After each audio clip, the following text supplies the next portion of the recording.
and welcome. My name is Tori Peters. I'm a teen entrepreneur and author of the book, The Power of Words for Teens. So today I'm bringing you 6 classic books I love. I love reading. I have always loved reading. And honestly, the stories that are in these they're classics. They're amazing. Like they never really get old. So here you go with these. If you're looking for classic books to read, all of these are amazing, and I have read all of them, so I would know. So yes. So the first one I have is The Secret Garden. I read this one a while back, and I just absolutely love it.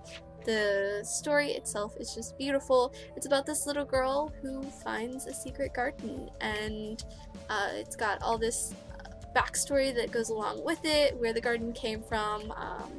I believe it's her and a little friend that find it, and you know, it's a beautiful little story. So if you like sort of mysteries, this one's kind of a mystery. It's really cool.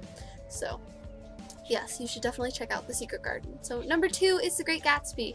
Now, I just read this book like last year, and honestly, like at first my friend told me about it and like told me basically the storyline, and then he stopped like halfway through, and I was like, no, you can't do that.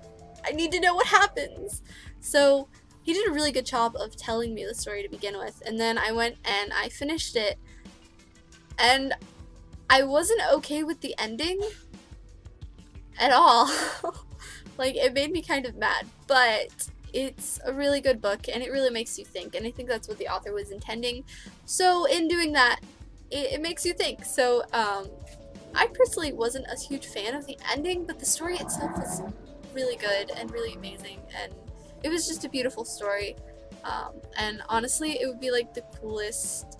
I want to see the movie because there's so much you could do with it. So I feel like that's a really good story too, as well. So all American literature sort of ends up like super depressing anyway, but this one's not super depressing. It's just the ending's a little bit sad, but yeah, other than that, like, it's really good, so you should totally go check that one out as well.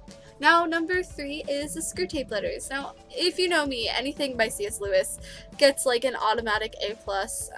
Now, bias aside, this is a really good book, and it really makes you think, and it makes you wonder, because it's really from the perspective of a demon. So it's like the demon writing to his boss about Christians and what he's doing to like distract Christians, or really bring people away from God. So it's very interesting, and I feel like it would be pretty accurate for that. Not that I know much about demons, mind you, but I feel like it's really good. And so if you are a Christian, that's definitely one that you practically have to read, because it's just so good and it's so interesting and it makes sense and it makes you really realize what's important and what isn't. So yes. So number 4 is The Hobbit. The Hobbit is a really good book. When I first read it, which was when I was little, it was really slow. It's still it's a slow read, but I feel like it's really good. But yeah, so The Hobbit is really good. Some people like the rest of the Lord of the Rings ones. I haven't bothered to read it just because I felt like The Hobbit was kind of slow. So it is a slow read, but if you like adventures and you like, a lot of it is like the Hobbit sitting there thinking while he's on a horse. But if you like that, then you would like this book. And honestly, it's an adventure. So if you love adventures like I do, which is one of the reasons why I actually really did love the book, it was slow, but it was good. And so you take your time, you get there, and it really shows you the character development of the Hobbit, and that's really important, I feel like, to me. So yes, the Hobbit was amazing. Now, number 5 is Fahrenheit 451. So Fahrenheit 451 is about a society, and he's actually burning books inside this one. It's a firefighter, and firefighters, instead of putting out fires, they actually set fires in the book, and they set all books on fire. The society has decided that books are evil and learning like that is evil, and instead they do things like change entire walls out for TV screens and make them interactive and things like that. So they spend their time watching TV instead of reading books because the government has decided that books are dangerous, and so the firefighters go and they set books on fire. And it's a heavy book, but it is really, really good, and I felt like the ending was justified. So, yes, Fahrenheit 451 is definitely one you should read too, especially just everyone I think should read that one. Along with number 6, which was Huckleberry Finn.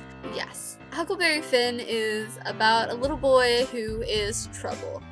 That little boy's name has got to be Trouble, because he gets into all kinds of troubles. He does things like won't wear shoes, he just goes off and he like lives in the swamp for a little while and all this crazy stuff. So if you want just like a funny book that you're just like, oh my goodness, you are hilarious, you are such a terrible child, like, if you think your kids are bad, just read Huckleberry Finn and your kids are nothing compared to Huckleberry Finn, I promise.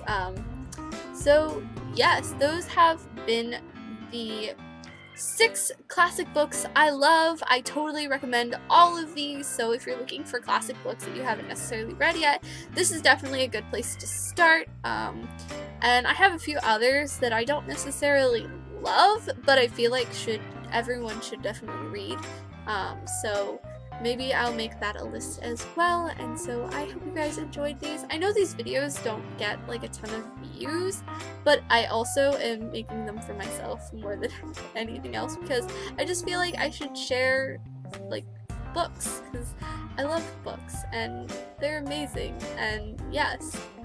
So with that said, until next time, have a great adventure today, and don't let your lights go out. Bye guys!